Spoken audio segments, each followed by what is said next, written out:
Vamos a otro tema que hemos estado siguiendo en estos últimos días. El Ministerio de Obras Públicas informó que el tramo de la autopista Vespucio Oriente afectado por filtraciones de agua se va a mantener cerrado hasta que se realicen los estudios y reparaciones necesarios para garantizar la seguridad de los usuarios.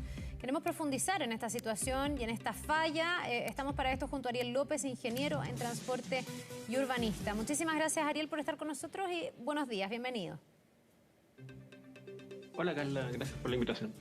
A ver, Ariel, lo primero que te quiero preguntar es el diagnóstico. En el fondo, si a ti te queda claro, como experto, ¿qué pasa en este punto de Américo Vespucio Oriente? Al principio se había dicho que los usuarios veían agua en el camino, en la ruta, por la crecida del Mapocho, después del sistema frontal, que evidentemente trajo mucha lluvia, como hace mucho tiempo, pero después, claro, empezó a pasar el tiempo y el agua seguía ahí. ¿Por qué? ¿Por qué entra agua, filtra agua, sale agua en esta carretera urbana? A ver, la autopista del tramo que está más complicado es el ramal Mapocho, que va desde el enlace más cercano a Huechuraba hasta más o menos el río Mapocho. Ya. Ahí hay un desnivel de alturas. El río Mapocho, la cuenca del Mapocho está a mayor altura. Y Huechuraba, hacia donde se emboca el túnel, está más abajo. La cuenca del Mapocho es todo un ecosistema que, si recordemos años atrás, el Mapocho se entubó y arriba y arriba de los tubos se puso la autopista y arriba se dejó la parte del río superficial. Pero todo eso es una cuenca natural de escurrimientos. Y si bien tenemos un cerro que separa ese lado del Mapocho con Huechuraba, bajo tierra ahí hay napas de agua y abajo Huechuraba está mucho más abajo. Recordemos que donde hoy día está Ciudad Empresarial, antiguamente esa era una zona muy rica en agua, era una zona agrícola. Y que donde desemboca el túnel de agua, y en Palma la calle El Salto, está bastante cerca, esa calle se llama El Salto porque ahí había un salto de agua. Toda esa zona siempre fue históricamente rica en agua. Por tanto, aquí hay un ecosistema y unas napas de agua que volvieron a funcionar como funcionaban antes, como siempre funcionaron.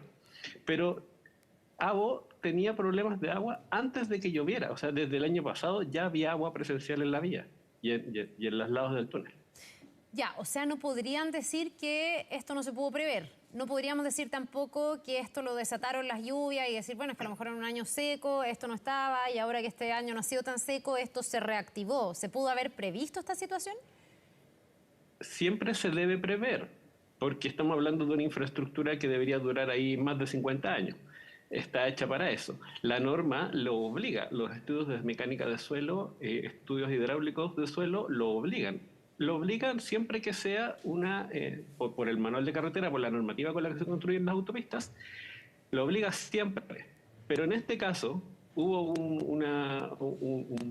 un subterfugio de que ABO nunca quiso cumplir la norma de autopistas desde un principio. Antes de que se construyera, ABO defendió no ser una autopista para no cumplir la norma de autopistas. Y con esto relajaron toda la normativa, o sea, el cumplimiento de toda la normativa asociada a autopistas. Ya, pero ahí no entiendo, porque no se trata de lo que diga el propio interesado, en este caso de construir y después ganar dinero en esta autopista urbana. Yo me imagino que ahí tiene que ser el Estado, la autoridad, el que regula y determina si es que es una autopista, que no entiendo por qué podríamos decir que no lo es, que no es una concesionaria, sí, a todas luces lo es, y que cumpla con la normativa. ¿Por qué puede ocurrir algo así, Ariel? Tal cual como tú lo dices, para todos nos es obvio que algo que parece una autopista es una autopista. El principio de primacía de la realidad establece eso. Pero en este caso, la respuesta oficial en el proceso de evaluación del servicio de evaluación ambiental, cuando se le consulta por qué usted no cumple las pendientes, los gálibos, los túneles, la normativa correspondiente de túneles, la autopista en todas esas consultas oficiales responde por oficio diciendo: nosotros no somos autopista y por tanto no estamos obligados a cumplir la norma de autopistas. Eso, que para cualquier persona normal sería absurdo, para el Servicio de Evaluación Ambiental y el MOP aceptaron esa respuesta como válida. ¿Y por qué? Eso no lo sé. Ahora, esa información se le entregó a Contraloría. A Contraloría también le pareció que esto era realmente absurdo y obligó al Ministerio de Obras Públicas en el 2019 a corregir y aplicar la norma. Simplemente le decía, usted debe cumplir su propia norma, porque la norma es del Ministerio de Obras Públicas. Ya. El Ministerio de Obras Públicas en el 2019, la Dirección de Concesiones, reconoce el fallo de no estar cumpliendo la norma y le ordena a la autopista adecuarse a la normativa tal cual lo dice la Contraloría. En el año 2020, la misma Dirección de Concesiones cambia de dirección, de una directora a un director, y esa Dirección de Concesiones le informa a Contraloría que no, que ellos no han cometido ningún error, que no está en falla, que básicamente que Contraloría no sabe de norma técnica y que por tanto ellos, como autoridad, Ministerio de Obras Públicas, avalados por la Dirección de Túneles, informan que está todo bien y que no se van a hacer correcciones. Acto seguido, se inaugura. Ya, a ver, pero bueno, esto me imagino que debería ser una investigación, ¿eh? Poder determinar por qué se dan estos cambios de criterio y no se hace cumplir la normativa de algo que a todas luces es una concesionaria que construyó una autopista urbana. No veo que haya otra versión posible, pero si es que todo se hubiese cumplido y si es que no hubiese habido ese cambio de criterio, ¿esto no se hubiera construido o se hubiese construido con otra ingeniería que hubiese evitado estos problemas del agua? En el fondo, esa decisión, ese cambio de criterio, esa permisividad es lo que finalmente hace que una obra que está nueva hoy día ya esté con fallas y que afectan a los conductores, a los usuarios de esta autopista. Claro, sí. ¿Por qué? Porque el agua no debería tener este tipo de resultados. O sea, cuando llueve en Santiago, la gente no anda chocando. Si el resto de las autopistas no tienen este problema, las autopistas superficiales, que no tienen un techo, se llueven y la gente no choca necesariamente. El problema acá es que como no se cumplieron las normas, los radios y las pendientes, por ejemplo, el túnel que fue cerrado tiene una pendiente de 7%. La máxima es 3%. Está a más del doble de la pendiente. ¿Qué pasa con eso? Si uno hace memoria de la época del colegio, cuando uno estudiaba física y los carritos que chocaban, cuando un vehículo está en horizontal, su peso está en el centro. Pero cuando un vehículo va subiendo, su peso, el vector de peso, se desplaza hacia atrás. Por eso los autos se achatan. Porque las ruedas de atrás son las que soportan el peso. Y por tanto las ruedas de delante sostienen menos peso. Pero los vehículos en general, la mayoría, su tracción está adelante. Entonces todo el peso está atrás, la tracción está adelante, y esto cuando se enfrenta con una vía con agua, se genera un efecto que se llama aquaplaning, que es una pequeña capa de agua que hace que las ruedas que traccionan adelante pierdan tracción y no puedan direccionar y los autos se salen y chocan. Eso es lo que ha ido pasando con varios autos, claro. Ya, pero perdón, esto es súper grave porque al final si todo esto que tú me dices está constatado incluso desde la física, digamos, como sabiendo un poco de cómo funcionan los autos, habría sido pesquisable. Todo esto significa que abiertamente se pone en riesgo con esta ingeniería a los automovilistas, ¿o no? Sí, y eso fue lo que informamos antes de que se construyera. O sea, varios técnicos informamos al Servicio de Evaluación Ambiental, al Ministerio de Obras Públicas, antes de que se construyera la autopista, porque estaba mal diseñada. Ariel, perdona, tú dices, disculpa para que me lo expliques, pero tú dices, eso lo informamos. ¿Lo informaste tú con quién más y en calidad de quién? ¿De qué, digamos? ¿Quién te pidió un informe? ¿En la propia autopista? ¿En la autoridad técnica? ¿Son ustedes que se dan cuenta que se está construyendo esto y reaccionan? ¿Por qué entregas un informe y dices esto no está bien construido o bien proyectado en ese momento? Porque el proceso de evaluación ambiental, todos los proyectos de autopista tienen que ser sometidos a evaluación ambiental. Por ley ambiental, Servicio de Evaluación Ambiental. Y ese espacio hace que la empresa concesionaria presente todos sus planos, todos sus informes al Servicio de Evaluación Ambiental y este lo envía a todas las instituciones pertinentes y abre a todas las instituciones que están obligadas a responder, y además lo deja abierto a la ciudadanía y a la academia para que lo puedan evaluar y observar. Incluso hay procesos de participación ciudadana donde la misma concesionaria y el Servicio de Evaluación Ambiental tienen que ir a exponer esto a todos los barrios por donde pasan estos proyectos. Ya, o sea, tú lo hiciste en calidad de ciudadano con la expertise que tú tienes, en el fondo siendo ingeniero en transporte, pero era parte de las muchas observaciones que se levantan en torno a estos proyectos que además, por lo que te entendí, era coincidente con otras personas que tenían el mismo diagnóstico. Claro, o sea, si bien esto está abierto a toda la participación ciudadana, en esa participación habían varios técnicos que saben de vialidad. y estábamos más o menos todos de acuerdo en que esto estaba incumpliendo la norma del Ministerio de Obras Públicas. Y la norma de diseño vial no está basado en una lógica legal de que uno puede decir definición de cosas, sino que está basado en condiciones de la física. Entonces, por eso es que tiene estos rangos, porque las leyes de la naturaleza permiten eso. No es por un tema arbitrario, no es por un tema ornamental, es porque si va más rápido, pues se va a salir. Ariel, pero algo súper relevante. ¿Había forma de construir más o menos en el mismo trazado, digamos, y con el mismo objetivo de conexión de punto a punto, bueno, que ahora además se tiene que ir complementando con el resto del tramo que falta, cumpliendo la norma sin tener esta posibilidad de arriesgar a los automovilistas y estas inundaciones que estamos viendo desde el comienzo, desde que se inauguró? ¿Eso era posible? Sí. ¿No se hizo porque era más caro? Sí, era posible y era el proyecto original del Ministerio de Obras Públicas. Cuando el Ministerio lo licita, este túnel que está hoy día cerrado no existía en esta configuración. Ese túnel tenía otro trayecto, era el doble de largo, o sea, tenía 2 kilómetros de largo. Al ser más largo, hace que su pendiente sea a la mitad, sea más suave. Claro. Y por eso estaba dentro de norma. Pero al ser más largo y no estar tan cerca del río, la autopista debe haber visto que ¿para qué hacerlo de 2 kilómetros si lo podemos hacer de 1? Y lo recorta, lo acerca al río y dobla su pendiente. Hubo un ahorro de la mitad del túnel. Pero para hacer ese ahorro tuvieron que duplicar la pendiente y acercarse hacia el río. Ya, y un ahorro. Entonces ahí se genera un ahorro que cuesta caro, porque ahora hay que arreglarlo. ¿Hay solución para esto?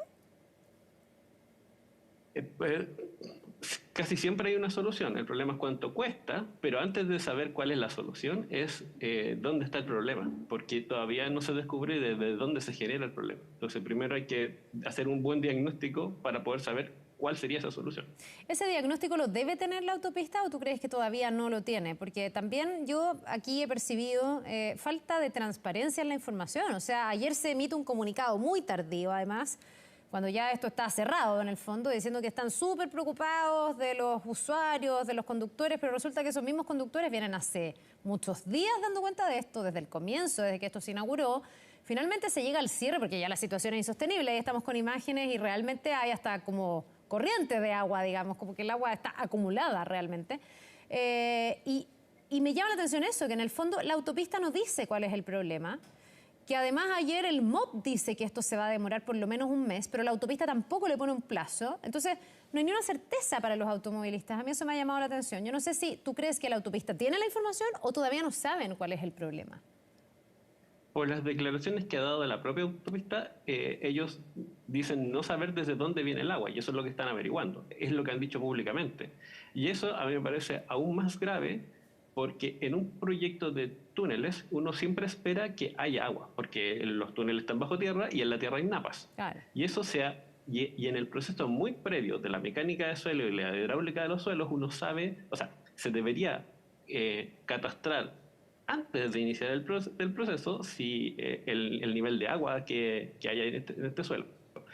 Y si esto ellos no lo tienen claro a esta altura del proyecto, es que posiblemente no lo tuvieron claro antes. Ya. Y eso sí es grave. Y tampoco sé, es que aquí a mí la conversación está bien, yo entiendo que hay una licitación, entiendo que hay una concesionaria que se adjudica al proyecto, pero me imagino que también la autoridad que fiscaliza desde lo técnico tiene que estar súper encima para que esto se haga bien, porque al final son también autopistas que pasan por lugares que antes eran de uso público y que hoy día están concesionadas a un privado. Ese privado tendrá, me imagino, que responder con altos estándares. No sé si hay algún caso similar, alguna conjetura que hacer respecto de cuál, porque si no tenemos el origen y la causa, es difícil que yo te pregunte cuál sería la solución, pero en general, ¿esto se trata de impermeabilizar? ¿Se trata de separar el río de la ruta, digamos, y la ruta de alguna manera revestirla para que el agua no se traspase? ¿Se trata de reconstruir? ¿Tú qué tan, como con cuánta profundidad ves que aquí hay un problema? Mi área de expertise no es de construcción e hidráulica, entonces no podría responder a esa pregunta precisa de esa forma. Desde esa área hay que buscar esa solución, digamos. Claro, la solución, el problema de la infiltración de aguas, el problema mecánico del suelo, el problema hidráulico, el Servicio Nacional de Geología y Minería participó del proceso de evaluación. Ellos tienen todos los antecedentes de la autopista y posiblemente serían una muy buena voz experta al respecto sobre el suelo y el agua. Yeah. El problema, desde la perspectiva del transporte, es que el agua no debería ser el problema si esto se hubiera construido bien. La autopista podría lloverse y los autos no deberían tener accidentes dentro de ella, aún habiendo agua, como no pasa en el resto de la ciudad o en el resto del país. Pero eso es por la cantidad de agua que hay, ¿o no? Y por todo lo que me explicaste de la pendiente y la acumulación, eso lo entendí, pero en el fondo, sí. ¿A qué voy? A que también ayer me tocaba hablar con trabajo en radio, abrimos los micrófonos, digamos, y mucha gente decía, bueno, pero es que están hablando de este tramo, pero esta ruta tiene en otros lugares agua, que no necesariamente responden a la salida que se cerró, entonces también nos hacían ver que a lo mejor había problemas en otros lados, pero cuando uno compara el nivel de acumulación de agua es completamente distinto. Sí, o sea, que hay una respuesta mecánica diferente del vehículo cuando es mucha agua versus cuando es muy poquita. El problema es cuando es más poquita que más, porque al haber poca se genera esta pista de... Es como cuando uno patina en hielo, el hielo en realidad entre el patín y el hielo hay una pequeña lámina de agua que es la que uno se desplaza. Ese es el fenómeno del aquaplaning, que hace que los vehículos se puedan desplazar como si fueran en el hielo, sin sustentación. Y eso es por la capa que incluso sale desde el pavimento. Entonces está homogéneamente dentro del pavimento. En cambio, cuando es una poza de agua, una poza grande, lo que uno podría ver, no sé, en un bajo nivel, el vehículo, entre comillas, se estrella contra el agua y tiene todo un salta al agua, es diferente a este te frena fenómeno un poco, que es... Claro, lo frena. En este caso es una capa pequeña de agua sobre el pavimento, que es la que genera esta capa de no adherencia. Ariel, pero perdón, ¿eso no te lleva a pensar que a lo mejor hay otros tramos de la ruta donde también estamos con un problema de seguridad para los usuarios? Más allá de este punto que se cerró, que es el más evidente que tiene agua, pero te insisto, hay otros lugares donde también uno se encuentra con agua. Sí, está a lo largo de todo el túnel, de ambos túneles, porque hay el túnel principal y el túnel Ramal Mapocho, que se llama, que es el que conecta Abo con Costanera Norte. El que se cerró es el túnel de conexión, que es el que tiene 7% de pendiente. El otro tiene 3% de pendiente, pero sí tiene agua acumulada. En el otro túnel tenemos otro fenómeno, que no tiene que ver tanto con la pendiente, sino con los radios de giro, que no responden a los mínimos radios que debería tener. Entonces se genera que un auto podría salirse solamente por el radio de giro al tener este fenómeno de aquaplaning. Y adicionalmente tenemos otro problema que está adicional al agua, que es que las autopistas, la pista izquierda de una autopista o una carretera es una pista rápida y la pista derecha es una pista lenta. Agua en particular tiene entradas y salidas desde ambos lados, especialmente desde el lado izquierdo. Entonces, cuando alguien va rápido por la pista izquierda, se encuentra con un auto que va entrando a velocidad de entrada, despacito. Si él frena en esta condición de agua superficial, posiblemente se va a desplazar, entonces va a terminar chocando. Eso es porque las entradas están hechas desde el lado izquierdo. Eso nunca se debió hacer. Está prohibido por el manual de normas del Ministerio de Obras Públicas, pero se hizo. O sea, hay una serie de incumplimientos que al sumarlos y verlos como, o sea, se van conectando, que generan estos efectos de siniestros. El agua no debería ser un problema, como entrar o salir tampoco lo debería, siempre que esto se hubiera diseñado bien. Ya, vamos a ver, Ariel, qué solución se le va a encontrar a todo esto, pero te agradecemos por el análisis. Esta es una autopista flamante, recién inaugurada y que está con todos estos problemas. Te agradecemos, que tengas un muy buen día. Muchas gracias, Carla. Nos vemos. Son las 9 de la mañana con 53 minutos. Vemos una pausa y estamos de vuelta de inmediato.